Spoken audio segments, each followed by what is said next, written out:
Bonjour à tous et bienvenue dans cette nouvelle vidéo. Aujourd'hui, nous allons découvrir le concept de réactivité en Vue.js. Donc la réactivité, ça paraît un peu complexe, d'ailleurs ça ne veut pas dire forcément grand chose en français, mais c'est un concept fondamental de Vue.js et d'ailleurs de tous les frameworks JS modernes, que ce soit React, Svelte et j'en passe. Donc c'est vraiment ce qui a changé ces dernières, 10 dernières années maintenant, la façon dont on développait des front-ends, c'est grâce à la réactivité. Alors la réactivité, qu'est-ce que c'est ? C'est un lien entre notre JavaScript et notre HTML. C'est-à-dire que si on modifie une variable JavaScript, automatiquement, le framework va modifier le HTML pour nous. Et si le HTML fait des modifications des variables, ce genre de choses, et ben, elles sont reflétées immédiatement également dans notre JavaScript. Donc c'est vraiment un lien dans les deux sens, un two-way binding, on va dire, un petit peu dans ce sens-là, en anglais, qui permet de modifier le HTML quand on modifie le JS, et quand le HTML fait des modifications, elles sont également reflétées dans le JS. Donc ce lien entre les deux, c'est vraiment ce qui fait toute la force des frameworks modernes JS. Donc pour étudier ça, tout d'abord, on va lancer notre serveur de développement avec npm run dev et se rendre sur localhost 5173 pour vérifier que tout fonctionne. Donc voilà, on atteint bien notre page d'accueil de Vue.js et on va commencer par simplifier, on va dire, un petit peu notre fichier src app.vue. Donc il y a plusieurs éléments, il y a script qui contient tout notre JavaScript, donc là on n'a rien besoin ici. On a le template qui va contenir tout notre HTML et on a le style qui va contenir notre CSS, mais on verra dans une future vidéo comment faire pour faire le design de notre application parce qu'on n'utilisera sans doute pas ce système-là. Donc en fait on a deux grands blocs, script pour le JavaScript, template pour le HTML. Donc là par exemple si je fais dans mon template, je fais un div avec marqué Thibaut et que je reviens ici, on a bien Thibaut qui apparaît au milieu de notre écran. Voilà. Donc maintenant, je peux créer une variable JavaScript dans notre partie JavaScript. Let name égale Thibaut. Et je peux l'afficher dans notre template avec double accolade. Donc juste double accolade, name, double accolade. Donc là, si je reviens sur ma page, on a toujours Thibaut qui apparaît, pas de souci. Mais sauf que là, voilà, c'est juste une variable qu'on affiche. Si je veux modifier cette variable, je peux faire name est égal à Alice par exemple. Et là, on voit bien que c'est Alice qui apparaît. Donc moi, ce que j'aimerais bien voir, par contre, c'est le changement de Thibaut vers Alice. Donc pour ça, je vais utiliser une fonction JavaScript, pas du tout Vue.js, c'est une fonction JavaScript que vous connaissez peut-être, qui s'appelle setTimeout, et qui permet d'exécuter une autre fonction au bout d'un certain temps. Donc je vais ici avoir ma fonction qui va être exécutée, et ensuite le certain temps, je vais mettre par exemple 3 secondes, donc 3000 millisecondes.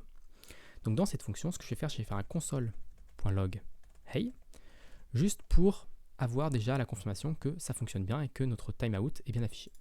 Et ensuite, je vais mettre le name égale Alice à l'intérieur de timeout. Donc si on suit bien, ça veut dire que normalement, notre template devrait afficher Thibaut, et puis au bout de 3 secondes, changer Thibaut par Alice. Donc si je reviens ici et que je réactualise, je peux ouvrir l'inspection d'éléments, aller dans la console, zoomer un petit peu. On voit bien qu'il y a eu notre hey, donc au bout de 3 secondes. Par contre, le HTML n'a pas reflété le changement. Notre variable est passée de Thibaut à Alice, mais notre HTML est resté à Thibaut. Donc pour ça, ça veut dire que Vue.js n'est pas réactif par défaut. La variable name ici, si on la change, ça ne va pas changer dans le Vue.js, enfin dans le template, ça ne va pas changer la valeur dans le HTML. Pour faire en sorte que la variable soit réactive, on peut appeler une fonction qui s'appelle ref. Donc la fonction ref, elle s'appelle comme ça, et on lui donne en valeur par défaut, enfin on lui donne en premier paramètre la valeur par défaut que l'on veut dans la variable. Cette fonction ref, on peut l'importer, import ref from Vue. Donc c'est la fonction ref depuis la librairie Vue. Donc déjà on a un premier changement, c'est-à-dire que ligne 8 ici, on voit que notre éditeur n'est pas content parce que name n'est plus une chaîne de caractères, c'est une référence vers une chaîne de caractères. Si on veut la modifier, on ne peut pas tout de suite la modifier comme ça, il faut faire name.value pour pouvoir la modifier. Par contre, pour l'afficher, il y a une petite subtilité, c'est qu'on ne fait pas name.value ici, d'ailleurs si on le fait, il va y avoir une petite erreur, c'est que Vue.js par défaut va interpréter les références et les afficher la value de la référence automatiquement pour éviter qu'on ait à taper name.value dans tout notre HTML. Donc une fois qu'on a appelé cette fonction ref, normalement notre variable est devenue réactive, donc ça veut dire que si elle est modifiée dans le JavaScript, la modification sera reflétée dans le HTML. Donc si on revient ici maintenant et que je réactualise, on voit Thibaut, et normalement, au bout de quelques secondes, on voit que ça a été remplacé par Alice, et on voit bien notre console.log qui apparaît dans la console. Donc ça, c'est la réactivité dans un sens, c'est-à-dire qu'on a une variable JavaScript et qu'on peut l'afficher dans le HTML. Pour faire la réactivité dans l'autre sens, on va avoir un input qu'on va pouvoir modifier. Mais d'abord, ce que je voudrais faire, c'est faire une deuxième fois dans le même sens, c'est-à-dire une deuxième fois une réactivité depuis le JS vers le HTML avec l'input. Pour vous montrer un petit peu les différents systèmes et qu'on peut avoir bien sûr la variable apparaître plusieurs fois. Donc ici, on va avoir un input JavaScript, un input HTML classique, et on va lui donner une value à cet input. Donc on voudrait pouvoir écrire value égale Thibaut ici, sauf que j'aimerais bien que la value soit dynamique. Donc pour ça, on a un attribut qui s'appelle v-bind, value, et ici, au lieu de lui passer une chaîne de caractères classique Thibaut, on va lui passer le nom de la variable. Donc là, je vais faire v-bind value est égal name, et ça va bind l'attribut value à la variable name. C'est-à-dire que si la variable name change, la value de l'input va changer. Donc si je vous montre ici, je réactualise, on a bien Thibaut, et au bout de quelques secondes, normalement, on devrait avoir Alice. Voilà. Donc on voit bien qu'on peut modifier plusieurs parties de notre JavaScript. Si la variable change une fois, ça peut répercuter des modifications à plusieurs endroits dans notre HTML.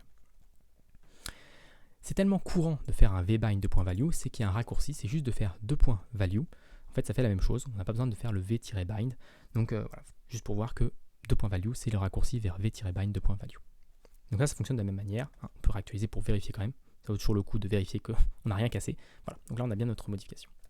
Maintenant, ce que je veux faire, c'est que quand l'input change, donc quand on a un événement JavaScript, un événement HTML qui est lancé, quand quelqu'un tape dans cet input, eh ben, je vais pouvoir changer la variable name. Donc l'événement HTML qu'on veut écouter, c'est l'événement input.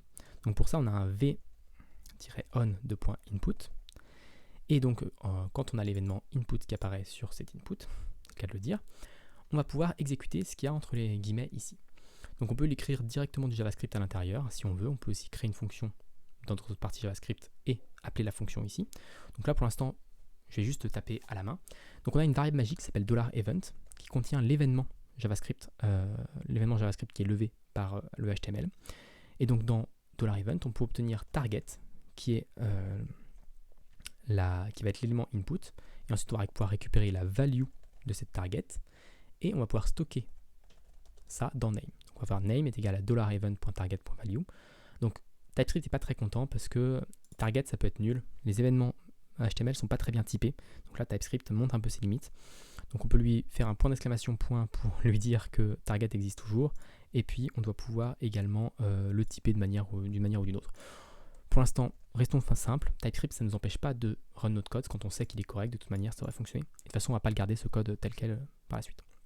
Donc là c'est juste pour vous montrer qu'on peut enregistrer la value de l'input dans name et normalement ça devrait refléter le changement partout.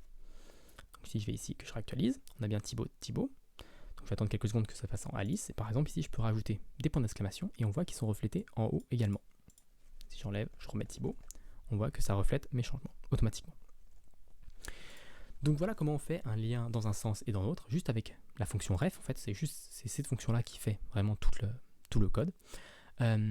Juste un dernier point, c'est que c'est assez courant de devoir faire un $value name et un v-on input name est égal à event target value qui a un raccourci pour ça qui s'appelle vmodel. C'est pour ça que j'ai dit qu'on n'allait pas garder ce code tel quel. On peut faire juste vmodel name et ça va faire automatiquement la même chose que ce qu'on avait écrit à la main. Donc c'est un peu plus court, mais c'est quelque chose qui est assez courant et donc du coup c'est assez pratique d'avoir ce petit raccourci v-model. Donc le v-model il va faire que l'input reflètera toujours le contenu de la variable et si l'input change, la variable va changer et si la variable change, l'input va changer. Donc là on peut réactualiser. On a bien Thibaut. Au bout de quelques secondes, normalement on aura Alice et je peux encore faire des modifications et elles sont bien reflétées au-dessus. Donc voilà pour cette première vidéo, on a exploré un peu la réactivité du JS, on aura l'occasion de voir en détail un petit peu plus comment ça fonctionne dans les futures vidéos. J'espère qu'elle vous a plu, et si elle vous a plu, n'hésitez pas à vous abonner à la chaîne et à la partager autour de vous, et puis moi je vous retrouve très rapidement pour la suite de cette série sur Vue.js.